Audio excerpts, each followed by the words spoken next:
This is the real kind of adapt or die point, right? Like the notion that you're gonna get everybody using USDC or Tether or some such thing, right? USDT, as a way of exporting the dollar is fine, but then you're like, yeah, but we really want that to be extraterritorial, and we want everybody that's in America to use, like dollars in the legacy banking system. And crypto just looks at the legacy banking system as like, we're literally going to replace you with like 12 5,000 line smart contracts. And that's it. You're going to cease to exist. We don't need anything else from you. Have a nice day.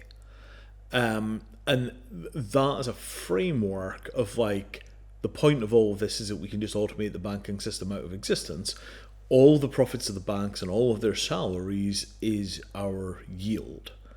How long is the U.S. government going to be able to keep crypto on a leash in America, where you can allow them to do anything they like except the stuff which is going to like damage the legacy banking system?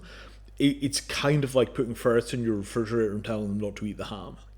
Like, it's very obvious that crypto is going to figure out how to methodically attack the banks and fight for every single dollar, and we're going to be able to outcompete them very successfully.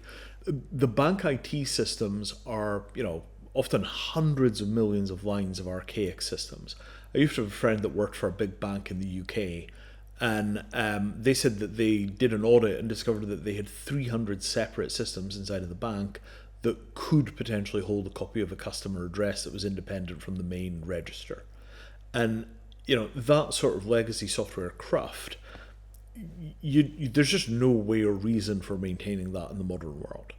And kind of the choice is you either start rewriting it all with AI and the banks wind up with a whole bunch of AI written software that they can't really trust, or you wind up automating it with crypto because the blockchain is a better abstraction than the SQL database, and you wind up with a kind of transactional clearing rail kind of organizational principle for the banks. But there's no world in which 200 million lines of mostly COBOL is going to be the future of finance. There are a very limited number of options on the table for the government to be able to stop crypto people competing with banks. And are they really going to be able to protect the banks forever? I don't think so. So I think, it might be a short-term strategy, but in the long run, they either have to ban crypto or they have to accept that the banks are going to get outcompeted in critical markets.